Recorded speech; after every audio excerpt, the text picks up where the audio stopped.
दोस्तों, बचपन में हमने सुना था कि जोड़ियां ऊपर वाला बनाता है, यानी marriages are made in heaven. लेकिन 2025 में कहानी थोड़ी बदल गई है। अब जोड़ियां सुप्रीम कोर्ट बनाता है।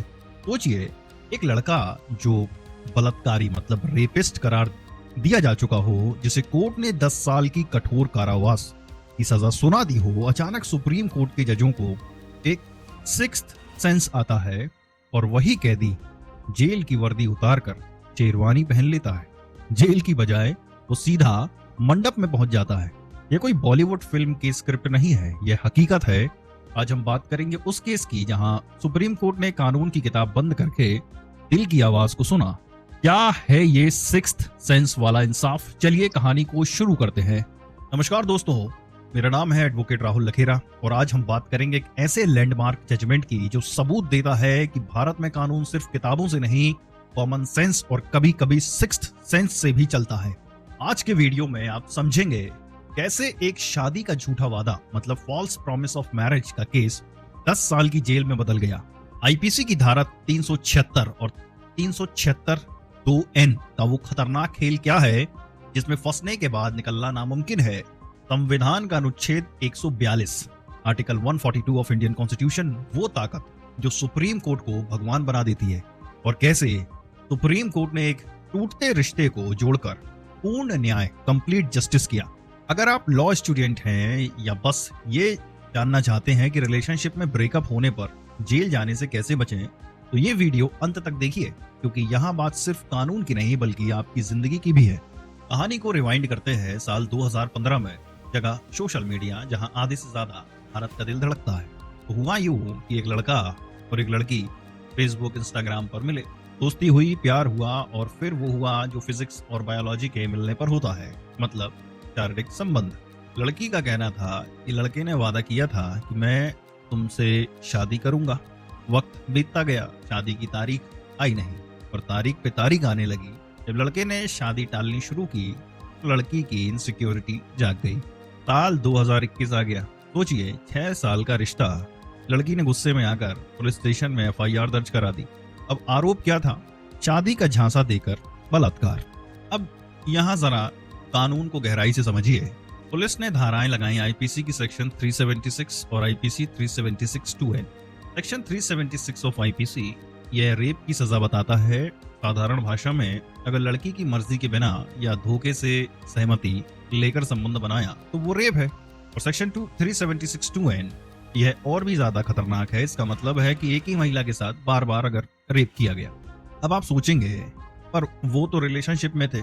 कोर्ट का लॉजिक कई बार ये होता है कि अगर लड़की ने सहमति सिर्फ शादी के वादे पर दी थी और लड़के का शादी करने का इरादा शुरू से ही नहीं था, तो वो सहमति फ्रॉड मानी जाएगी। और फ्रॉड से ली गई सहमति नहीं होती, वो रेप हो जाता है। नतीजा क्या हुआ? ट्रायल कोर्ट ने लड़के को दोषी माना, 10 साल की कठोर सजा ठोक दी और साथ में धोखाधड़ी मतलब चीटिंग के लिए 2 साल अलग से गिफ्ट में। सोचिए, एक ब्रेकअप या गलतफहमी और सीधा 10 साल के लिए जेल में पैक। लड़के की सरकारी नौकरी भी गई और इज्जत का तो पूछिए मत। लड़का हाई कोर्ट गया, वहां से भी राहत नहीं मिली। फिर वो पहुंचा सुप्रीम कोर्ट। अब यहाँ एंट्री होती है सुप्रीम कोर्ट की बेंच की, जस्टिस बीवी नागरत्ना और जस्टिस सतीश चंद्र शर्मा। जब फाइल इनके पास आई तो जजों ने फाइल पढ़ते वक्त कुछ महसूस किया। उन्होंने अपने ऑर्डर में लिखा कि उन्हें एक सिक्स्थ सेंस आया। उन्हें लगा कि ये मामला अपराधी और पीड़िता का नहीं है, बल्कि 2 प्रेमियों के बीच की गलतफहमी का है। जजों ने कहा कि बुलाओ दोनों को। चैम्बर में मीटिंग हुई, माता पिता भी थे और वो मशहूर डायलॉग है ना कि एकदम से वक्त बदल गया, जज्बात बदल दिए, जिंदगी बदल दी। वही हुआ। दोनों ने कहा कि वो अभी भी शादी को तैयार हैं। कोर्ट ने लड़के को इंटरिम बेल दी और 22 जुलाई 2025 को दोनों ने धूमधाम से शादी कर ली। अब वो पति पत्नी की तरह साथ रह रहे हैं और माता पिता भी खुश हैं। लेकिन एक टेक्निकल पंगा था कि लड़के को तो सजा मिल चुकी थी, रिकॉर्ड पर वो रेपिस्ट था। शादी करने से रेप का ठप्पा थोड़ी ना हट जाता है।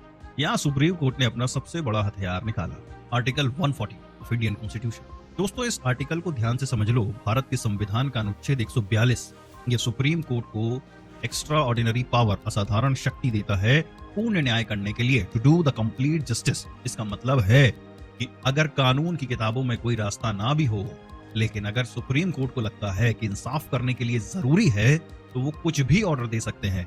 नॉर्मल प्रोसेस में रेप केस कॉम्प्रोमाइज से खत्म नहीं किया जा सकता, लेकिन आर्टिकल 142 का यूज करके सुप्रीम कोर्ट ने कहा कि जब दोनों शादी कर चुके हैं, खुश हैं, तो इस केस को चलाने का क्या मतलब। कोर्ट ने कहा एफआईआर को रद्द करो, मतलब क्वाश करो, तो सिद्धि कन्विक्शन को क्वाश करो, 10 साल की जेल की सजा को कैंसिल करो। और सुनिए, सोने पे सुहागा देखिए, कोर्ट ने मध्य प्रदेश सरकार को ऑर्डर दिया कि लड़के की सरकारी नौकरी वापस करो और बीच का जो वेतन कटा था वो भी 2 महीने के अंदर पे करो। बहुत बढ़िया भैया, इसे कहते हैं हैप्पी एंडिंग। लेकिन एक सवाल तो बनता है कि सुप्रीम कोर्ट ने कहा कि ये केस गलतफहमी, तो मिसअंडरस्टैंडिंग की वजह से क्रिमिनल केस बन गया। सोचिए, गलतफहमी किसी को 10 साल के लिए जेल भेज सकती थी। वो तो शुक्र मनाओ कि सुप्रीम कोर्ट को सिक्स्थ सेंस आ गया। अगर जज साहब उस दिन अच्छे मूड में ना होते या उन्हें ये वाइब्स ना आती तो हमारे भैया संदीप भैया आज हनीमून नहीं, जेल की चक्की पीस रहे होते। इसलिए दोस्तों, सबक ये है कि रिश्ते बनाओ, प्यार करो, लेकिन बातचीत साफ रखो।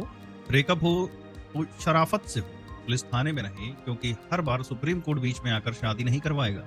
यह संदीप सिंह ठाकुर वर्सेस मध्य प्रदेश राज्य 2025 का केस एक एक्सेप्शन है, नियम नहीं। तो दोस्तों, आपको क्या लगता है, क्या रेप जैसे गंभीर आरोप शादी कर लेने से खत्म हो जाने चाहिए, या ये एक प्रैक्टिकल फैसला था एक घर को बसाने के लिए? कमेंट सेक्शन में अपनी राय जरूर लिखिए।